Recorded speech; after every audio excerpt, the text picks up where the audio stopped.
నలుగురు మోసుకొని వచ్చినటువంటి వారి విశ్వాసంను చూసి యేసయ్య ఆ పక్షవాయువు గల వాణిని బాగు చేశాడు. నీ ఇంటి వారిని నీ దేవుని సన్నిధికి నడిపిస్తావా? నువ్వు ఒక్కడికే వస్తున్నావు, ఒక్కదానివే వస్తున్నావు, మంచిదే. నీ భార్య సంగతి ఏంటి?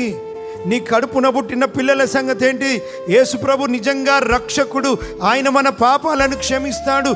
ఆయన నుండే నిత్యము మండే అగ్నిగుండము నుండి తప్పించబడి నిత్య రాజ్యానికి వెళుతాము అంటే నీకు ఆ తీవ్రత లేకపోతే ఎట్లా? నీ భార్య గురించి, నీ పిల్లల గురించి అనుకోకుండా ఏదన్నా జరిగితే వారు ఎక్కడికి పోతారు?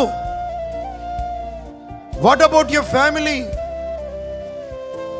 నీ స్నేహితుల సంగతి ఏంటి?